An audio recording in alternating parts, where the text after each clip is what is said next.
Today we're making tomato pie. I have an abundance of tomatoes in my garden this time of year, and one of my favorite things to make is a tomato pie. Tomato pie is loaded with fresh tomatoes, some basil, onions, and lots of cheese.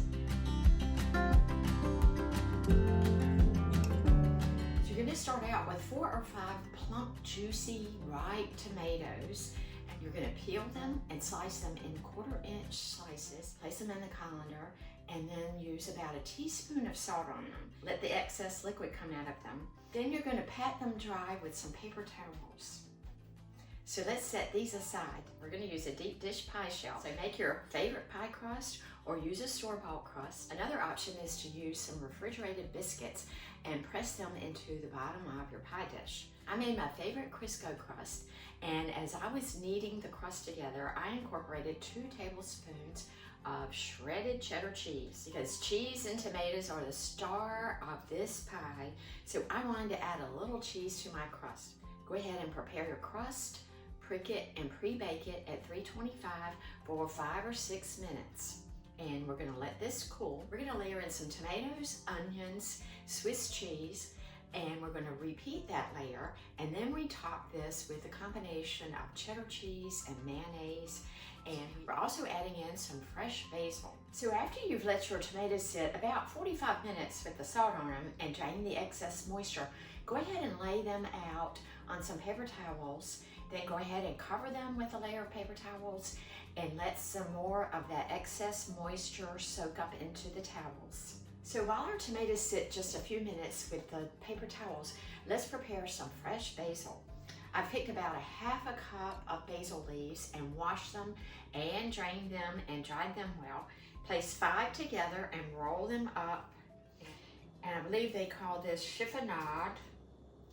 At any rate, I'm cutting up the basil leaves. So this is going to yield about 3 tablespoons of fresh basil. So if you don't have fresh basil, use about 1.5 tablespoons of dried basil. We're going to sprinkle the basil over our tomatoes. We're going to have 2 layers of tomatoes. So while our tomatoes are draining, I'm going to go ahead and saute 1/2 of a Vidalia onion and 1 large clove of garlic, which is chopped. So we have our pie crust pre-baked, we have our tomatoes drained, we have our basil prepared, and we have our onions and garlic sauteed. We just have one more thing to prepare before we assemble our pie, and that is the topping. The topping includes 1 cup of mayonnaise, and I've shredded 1 8-ounce block of extra sharp cheddar cheese. Feel free to use sharp or mild cheddar cheese, along with 1 well-beaten egg, which is just going to give us a little structure on our top. And now we fold our mayo, cheese, and slightly beaten egg together. And one thing I like is a little bit of hot sauce. So I'm going to add about 1/2 teaspoon of a cayenne sauce. This is optional. And now we're ready to assemble our pie. We start with 1 layer of tomatoes. Now a little pepper. Sprinkle 1/2 of the fresh basil over. Here's our Vidalia onion and garlic, and I'm going to put 1/2 of this in there. Just sprinkle that around. Now, some people do not saute the onion, and some people use quite a bit more onion.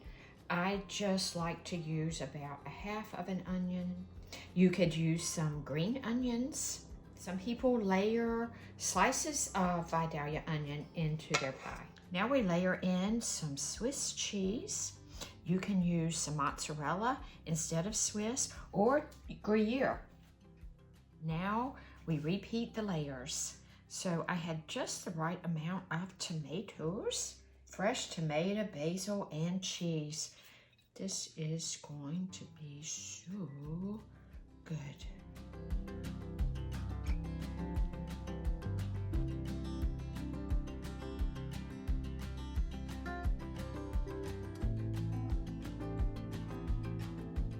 And now our topping.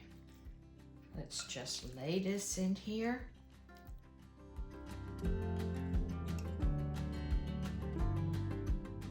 Push this out to the edge of your pie crust.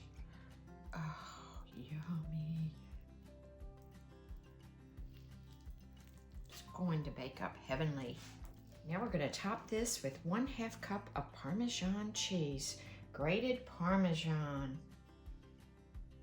This is a cheese and tomato lover's delight.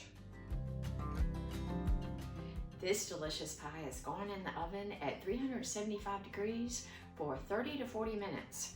I'm going to check on it at about 20 minutes, and I may need to loosely cover it with foil if the Parmesan cheese is browning a bit too much. And I may need to cover the crust. We'll be back.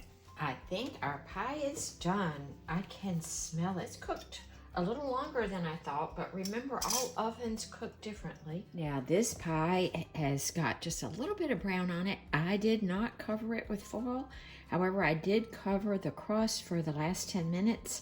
This pie cooked closer to 48 minutes, and it started to bubble around the outside edge. We're gonna let it cool for about 15 minutes before serving.